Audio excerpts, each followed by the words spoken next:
Alien and Blade Runner director Ridley Scott is taking us to a new and very tiny off-world colony. Take a look at the new science fiction film, The Martian. It takes place in the not-too-distant future and focuses on a NASA astronaut played by Matt Damon, who's stranded by himself on Mars after his crew mistakes him for dead.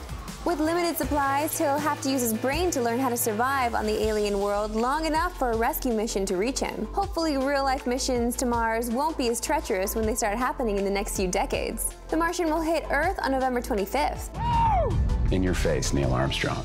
There's going to be one last show based on a comic book this fall. The TV series Constantine is officially dead. It was canceled by NBC last month, but many fans had hoped it would be able to pull off a deal with the devil and be resurrected on a rival network. Speaking with fans, executive producer Daniel Cerrone has revealed that efforts to find a new home for the show have failed, so the show will never return. Constantine is based on a DC Comics character of the same name. Although it won't be back, there are about 1 million other new shows based on DC properties on the way, including Supergirl and the Flash Arrow spin-off Legends of Tomorrow. You weren't dead? Nope.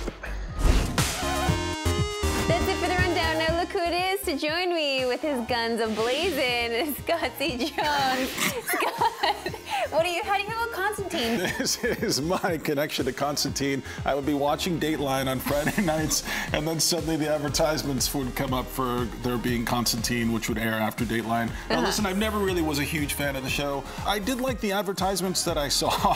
For the show? Yeah. Did you like it? Were you a fan of the show? No, do you know what though? I often have people messaging me on Twitter and on Instagram. No, just asking me to help save Constantine. Like they've been trying to save the show for so long. And I love that, and that's exactly what Continuum went through recently. All the fans got together, and all the people like Marissa Roberto got together, and they were able to keep that show on for 6 more episodes. So maybe that can happen with Constantine. No, it's not going to happen at all. It's done. It's over. No, but fans will never give up. They really care about this stuff. I know. Good fans never really give up. But they also, I mean, people wanted Firefly to come back. There was a lot of shows that have gone away and will never return. So I don't think this is one of them that's going to return. I'm sorry, everybody who loves Constantine. But you know what? There's a lot of other bad news. Yeah, I guess so today. It has to be me if you're not going to do it. I'm not doing it. But unfortunately, that's not going to happen anymore. What is going to happen, though, Matt Damon, Jessica Chastain, so basically it's Interstellar 2. Ridley Scott is directing. Obviously, that's the most attractive part of this recipe here. Yeah. Ridley Scott, I would watch him do anything after the incredible achievements he had, especially early in his career. I was not a big fan of Prometheus. I wasn't a fan at all of Prometheus.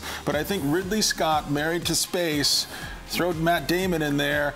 I'm into it. Yeah, I was actually intrigued with the personality that Matt Damon's character has in this, because if it were me out in space, I'd be very depressed and probably just die. I would probably just be trying to connect with pornography back on Earth. You wouldn't have that. I would figure it out with my nerd brain. There are a few things, though, that I'm sure you're looking forward to with The Martian, other than Ridley Scott is directing, because you have your girlfriends in there. All my girlfriends are in there. All your girlfriends are in this movie. Like, you just see the preview, I'm like, wow, that's one girlfriend, that's 2 girlfriends for Jones? Are you kidding? You think I didn't notice that? Okay. For sure I noticed that. Well, listen, let's leave our important news discussion behind for now. In fact, we've got Mad Max the Game coming soon. Here's a closer look. The Rundown is brought to you by EB Games.